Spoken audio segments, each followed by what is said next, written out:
Hello, my name is Hassan Sorrells. This is Tom Libby, and So, you are listening to the GrowthCraft podcast. The GrowthCraft podcast is designed with the startup founder in mind. This podcast is committed to growing your connections as a listener to our GrowthCraft advisors, increasing your engagement as a listener with the GrowthCraft community, and dedicated to growing your knowledge as a listener about all the benefits that GrowthCraft can provide for your startup. We can't wait to bring you along on our journey and our conversation today. Here on the podcast, we interview startup founders, advisors, and others about their journey, their process, their story, and where they are going along with GrowthCraft. And today, we'd like to welcome to the podcast Cody Jung. How you doing, Cody? good. Not too bad. Thank you, Tom and Hassan, for having me. Awesome. So let's start off with sort of the first question of the day. What is it that you do exactly? That is a great question. I ask myself that every morning. but I guess to be serious, I'm building a startup that helps startups. So the startup building is called Dium, and we're trying to simplify the startup building process into manageable guidance questions. And then we use those responses to build some auto-completing tools and personalized AI help. Think of us like kind of like an AI TurboTax, but for startup building. An AI TurboTax, but for startup building. Now, there's a lot of talk these days, a lot of heat around large language model algorithms, euphemistically called AI. I personally don't believe they are AI, but that's another thing for another day, right? And maybe even later on in the episode, we can get into general intelligence versus specific intelligence and sort of what that all means. But for our listeners, kind of explain to us, what does it mean when you say AI? How does that apply to the work that you're doing at Dium? Right. So when we use AI, there are some chatbot type components to this, but there's also tools that we can build around the data that we have. Like I had mentioned, like say we have some context about your startup, like your industry, the problem you're solving. We'll say like your customer that you're trying to target. If we have all that information, we can put it into an AI, let's say a marketing persona type AI that we've got created for you on our platform. And that takes in all the stuff that we know about your company and actually gives you some feedback that's helpful. And it of course, it's going to be a little bit general because it's an LLM. Sorry. So it's taking information from everywhere and basically trying to predict what the best answer would be for the question that you might have around marketing in this case. So for us, we treat AI or these like we'll use the big one, Chat GPT. We use that as our kind of a template for helping you get advice and feedback on different parts of your business based on what we know. I got kind of like a two-part question here, I think, right? Number one was, am I correct in thinking that this is not going to be a replacement for things like incubators and things like that, where they're really trying to help people get up off the ground with their startups? And depending on how you answer that, my other question is like, so what prompted this? So, and I think what prompted your startup could be answered differently depending on what your answer to the first part was, right? Like, so I guess that's kind of what so assuming you're not trying to get rid of these things, and if I'm correct in thinking that, then what prompted you to do this and how does it interact with those things? Right. So I think I'd say we're not a replacement for like talking to like a GrowthCraft advisor, right? Where they are licensed, they have lots of industry knowledge. It's super specific. You go through GrowthCraft, you go through like all these questions and stuff to get filtered to the best people that can help you.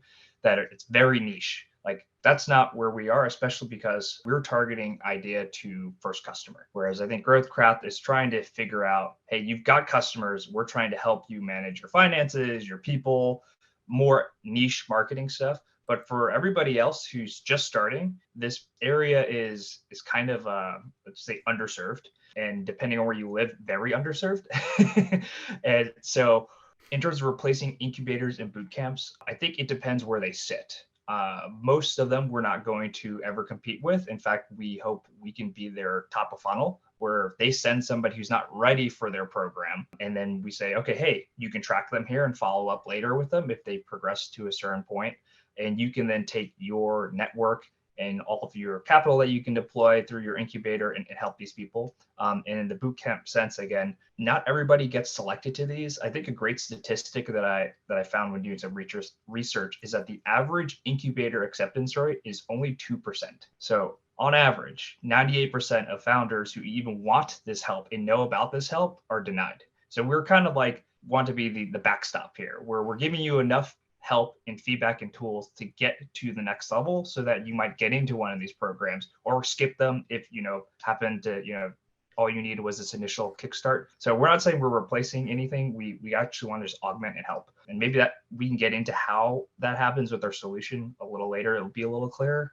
And to your second question, in terms of why we started it, I think the catalyst I kind of alluded to, and same thing with the reason I alluded to just earlier, is the space of idea to first customer it's a little nebulous, and it's kind of left up to the founder to figure out how to do this stage by themselves. And a lot of people say, well, there's resources everywhere. And then has anybody's ever said that looked at the resources that are everywhere? Because it's pretty much garbled lists that people have to figure out what lists are correct if they follow a list or steps. It could be watching anywhere from like 15-minute videos to 90-minute videos, or just sorting through articles and hoping they can find the right steps or questions, what to do next. Like hopefully they can figure that out. And if they can get through all that overwhelming, filtering of knowledge, then they may get to first customer. And so I saw that when I was mentoring startups, and when I was going through building a startup, I went through it, and it was just a mess. And I was like, there's got to be a better way. And I'm spending a lot of time answering the same basic questions, as I'm sure both of you have with working with startups. It's like when you're that early, the questions are always the same, and you're kind of like, why or what can I do to like help these people better and not spend all my time in one-on-one meetings answering the same question. And so that's where I was like, I think I'm going to try and build something here. And then again, being underserved, I didn't have a startup family network. I definitely didn't grow up in a startup hub town. And so trying to piece things together was a pain. And then when I connected the two dots of like, people need help, I also didn't get help, and there's people like me. So we're fighting definitely uphill battle. Let me just try and build this. And even if it doesn't succeed, hopefully there's some tools or takeaways that I can just share with people, even if I can't get it off the ground as a business. Now, you've been a mentor and an angel investor. You have a background working with Faster Capital, and of course being self-employed as an angel. You also have a background in obviously entrepreneurship, as you mentioned before, being a startup founder. That gap between idea and start is filled with a lot of what I call magical thinking. And I'm not the first person to use that framing. So what is it about your background in that mentoring and angel investing space that gave you the passion or provides you the passion to keep moving on this particular project with Dium? I think being an underserved, founder, it was really it. Like identifying that, hey, I had a pretty rough time trying to get through doors, even with an upbringing and that maybe being like middle class. I'd say I wouldn't say that I was definitely had the worst challenges, but just with my setup and not having the greatest of challenge, it was challenging as any startup endeavor usually is. But if you have all these networks and stuff, it just becomes a little bit easier. And so trying to open up some of these doors through guidance and education, I think was the thing that was like, hey, I really like teaching people, and this kind of brings that passion together with the other things that I'm passionate about, which is startups. So yeah, I think that hopefully that answers that question. Yeah, and when you talk about being an underserved founder, there's a lot of conversation that has been going on in the startup community and the startup ecosystem for about the last 15-20 years about how do we bring in more minority founders, or how do we bring in more female founders and female-led startups especially in the tech world. Like exactly, females in the tech world has been a big conversation for the last 5 or 6 years. Exactly. Or 10. Exactly. And then the big challenge there, and again, I'm sure you've seen this in your background as an angel investor before working on your current project with Dium. But the secondary challenge there is always funding, and maybe you could address that a little bit. I'm not asking you to go fully down the road with that, but as an angel doing this new startup, right? Doing this new project with Dium, how have you seen that gap between idea and execution closing, and has that has the closing of that gap made funding easier for underserved entrepreneurs? So I think there's two parts to this question actually here, where the first part is like, how do you get resources to founders that are typically underserved for various reasons, whether they're just not being selected into these programs like incubators. Again, 2%, like how likely are you to be a 2% person, especially if the cards are stacked against you, right? So that's right there is an opening for help. Like hopefully we can provide some guidance and just a path forward to help people through that nebulous, again, a lot of magical thinking going on, and ground it to some actual real world like process that we base ourselves actually around design centric thinking. So it's a very common now framework that's starting to spread. And so that's kind of where we ground all of these questions, as well as around actual investor and advisor questions. So as a mentor, that's something that, we already have these questions that we know we have to ask. So at that point, we just kind of put it onto the platform to again, get you to answer them. And then we can work with you around them, or again, go to a GrowthCraft and they can work with you around it if you're further enough along. The second part, I think, is something a lot of people call like, there's just not enough there that people talk about. That's like the common answer to there's just not enough of us. And it's a pretty silly comment to make, especially when I think it's like 2% of funding goes to, I think it was Black and Latino founders. And just recently, I think this year it came out, there's actually a dip for female founders getting invested. It's now down to 1.9. It was at 2. So they lost a point there, or lost 10 points there. So that kind of hurts. So it's like all of this is happening and you're saying that there's not enough of them, but maybe it's just we're not surfacing enough of them. And that's kind of the other step, is that hopefully if we can get more people through this first stage and have this data, our bigger vision here is that since we have the data and the startup stuff here, we can then connect investors in and do, like, we already do some matching to investors, but if we can scale this up and say like an investor can start searching actively for female founders or underserved founders and find them as they're kind of getting started, this might be a great way to start building those connections and networks that a lot of investors just, again, they just don't have it because maybe it's just not their network. Again, everyone shares the same networks, and connecting networks is a lot harder than I think most people think. I mean, it's literally VC's job to go network. Like 50% of the time is networking. So, yeah. Do you think there's anything? I'll tell you why I asked this question very specifically, but do you think there's anything to those numbers based on some like geography? Like if you're not in Silicon Valley, if you're not in a town like Boston who has a pretty good startup community, then you're already behind the 8 ball. Is that? I have a really good friend of mine who is from Detroit, and I think there's some. I don't want to say delusional thinking, but like he's so adamant that he wants to find the funding from Detroit that he's not thinking like I should be looking at Boston, I should be looking at Silicon Valley. Like, do you think that plays any part in some of those numbers being too low? I don't want to discount the fact that I know for a fact that minorities are underserved. That's not why I'm asking the question. I'm asking the question out of some of the stubbornness I see in people not wanting to leave their own physical communities to go try to find the funding. That's interesting. I've not heard somebody say that they don't want to access more money. So that's an interesting perspective. I will say that much. I don't have a great take on that because I guess I've not really encountered it. Most of the time what I've encountered is a founder saying like, where are investors? How can I meet them? Like, I don't care where, I just want to know, but kind of to talk about maybe what your friend might be alluding to, and also kind of connecting it back to that last question where, networks and where's investor money going.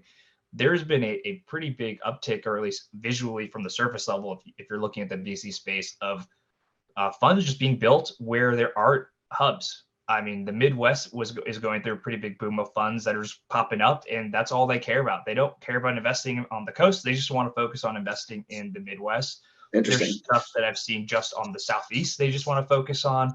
There's a lot of like these regional, VCs and funds that are popping up. They're just like, hey, we know there's opportunity here because everybody else isn't looking here. And the fact that people are doing that kind of says enough in terms of like, is there enough of them? Because clearly there is if funds are popping up. And two, in terms of what your friend might be alluding to, trying to build up that local ecosystem might be something that they're trying to do, which again, I think that's very commendable. And I hope you can figure it out. I mean, there are a lot of funds. I think even Techstar has a Detroit incubator program now also. Yeah. And I'm going to ask you one more question, and then we can move on to another area. As an individual who is typically identified by others as being a minority, owner or founder or entrepreneur, that's not necessarily a label that I tag myself with, but other people will, which is fine. Yeah. Well, self-perception is important, particularly when you're marching to the capital markets. But the thought that I hear from some individuals who are in those spaces, who are seeking funding, who are minorities or who are part of underserved populations, some of their thinking is more towards bootstrapping or alternatively, and I think that this is something that both mentors and angel investors don't talk nearly enough about in the conversations that I've been in with them, and the things that I've read and observed over the course of the last, I would say, 5 to 10 years. They don't pay attention enough to the pipeline to small businesses. They don't pay enough attention to that pipeline, right? Because if I can't get in, if I've got a big idea, but I can't get it funded, I'm going to go directly to consumer. I'm just going to go directly to the small business route because there's plenty of resources there, and plenty of people willing to help me from SCORE all the way to the SBDC, and a bunch of other ones that are in my local area. There's an entire ecosystem set up there that's agnostic to me, and I can just go get it, and those people will help me, and the federal government will throw money at me at 2% interest. And then I can just go, and I don't have to worry about that other difficult thing over there, because maybe my idea wasn't going to be, and I'm just going to use this as an example, maybe my idea wasn't going to be the next Instagram anyway, right? And so I think there's a lot of underestimation of how much funneling happens in that direction. And I'm not asking you a question here. If you want to comment on that, you can. But that's just a thought that I had there. Yeah, I think I think I see that happening a lot. I mean, think about like SBIR and other like small business, SBA as well. Like those are also another one is a Chamber of Commerce's that pop up. Like those have become, I think, they're resources that exist that people overlook until they've gotten turned down so often. They're like, well, who else is out there? And then they do turn to those routes. I will say the funding from them can be a little dangerous. You definitely look at what type of funding you're getting. Like I think typically it's loans, and debt as a company, as a startup especially, is a very challenging thing to manage. Even if you have someone who's a CFO and knows how to manage it, it can be very difficult. So just, I'd say fair warning there if you're looking at capital on that. But I do agree. I mean, they are the ones that are popping up the boot camps typically when I'm looking around. So they're helping out the communities. And again, I think there's also a play here that every company needs to get investors from a venture investment from like a VC firm or somebody to be successful. I think that is a terrible idea of definition of success. I think getting customers is the ultimate goal, and becoming, default alive, as it's called, getting revenue to cover your expenses, including your salaries, is the goal, not getting VC investors or other angel investors or somebody to hold you up on a pedestal, so to speak. So, Hassan, do you have any other questions based on?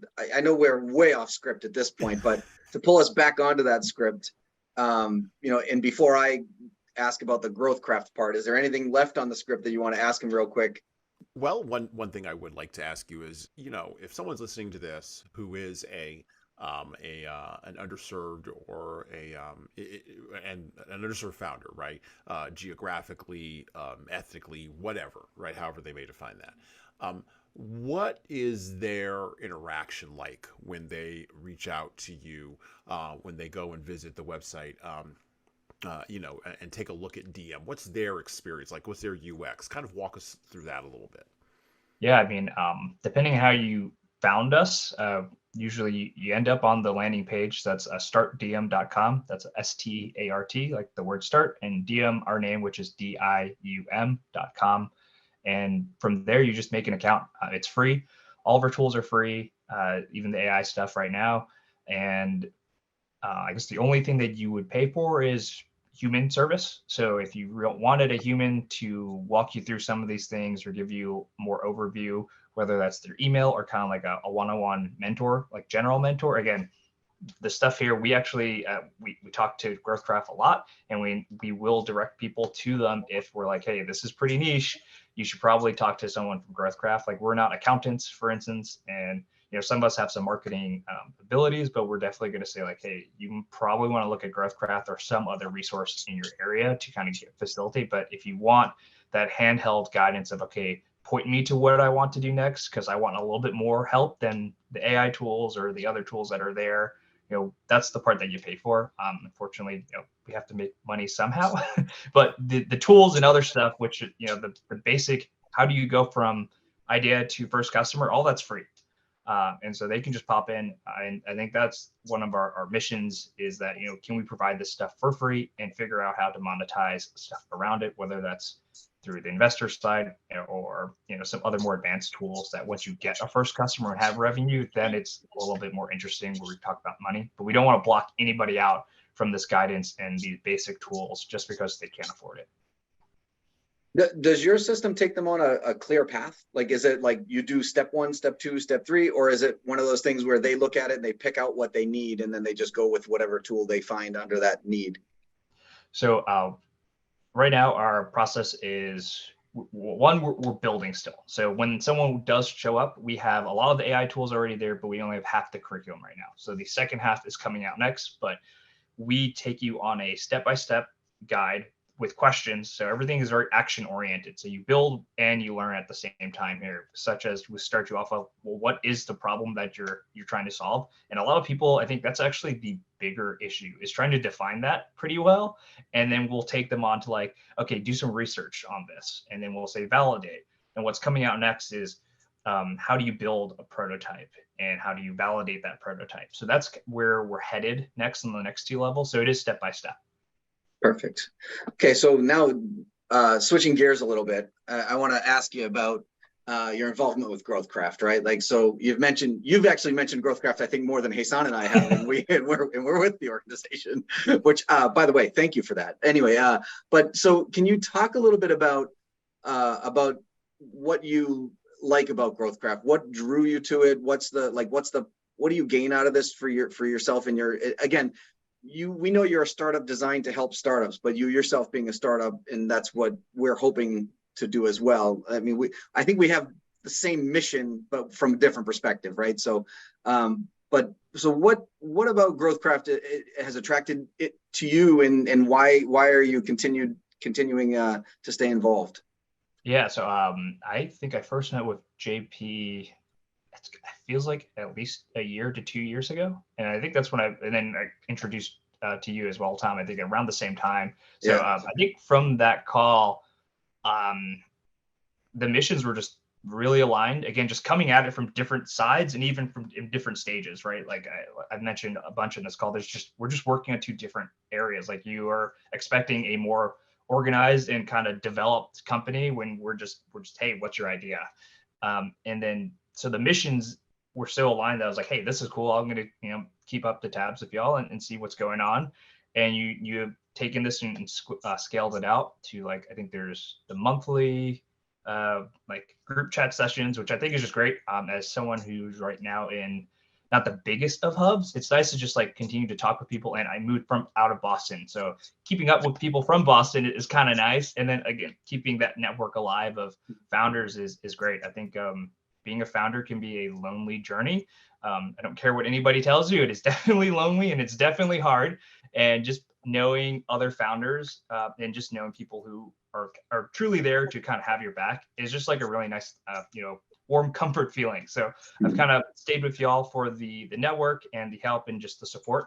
And again, the mission is identical. Just help founders. Cool.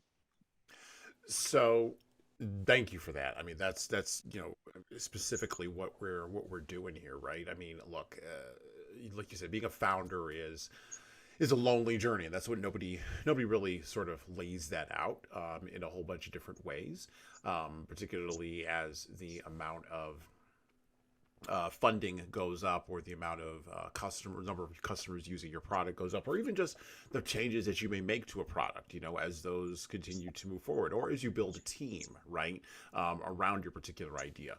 The pressures and challenges are unique to startup founders. They are shared, as I said before, they are shared by small business owners as well. But we're speaking of the specific in the startup founder space, and I do love it that you recognize that those founders need that support. In addition, coming out of 2020, the idea that being a founder should be geographically specific, I would hope is now more abundant. I would hope that is now dead. Gone. Should be gone. Yeah. It should be gone. It should be dead. And we here at GrowthCraft really do believe that being location agnostic is the way to go. So awesome. Well, is there anything that we haven't covered about Diem that you would like to make sure that the listeners know? Or is there anything else that you'd like to promote today? How do people check you out? I know you already mentioned the website. You can mention that again. Many founders such as yourselves do speaking engagements. You try to get on other podcasts. What are the different ways we can get a hold of you, and what are you looking to promote today? Yeah, okay. I guess we've covered a lot, so I don't know if there's too much more to cover about kind of what we're doing. Again, it's step-by-step guidance that's question-based, and we use your questions to build up AI and other tools around you. So we're trying to empower you as a founder and give you that at the low price of free. That's kind of the promotion, I guess. And you can find us at, like I said, startdium.com. That's DIUM.com. On social media, we're now Diem. And if you want to find me and kind of keep up with stuff that I'm posting about startups, finance, economy, tech, general stuff like that, you can find me at Cody S. Jung. So that's CODY, S like Sam, and JUNG. And that's on Twitter and LinkedIn. Beautiful. Well, thank you very much, Cody, for coming on to the GrowthCraft Startup Community Podcast. We definitely appreciated hearing from you, and we look forward to walking alongside you on the remainder of your project. Thanks. Thanks, everyone.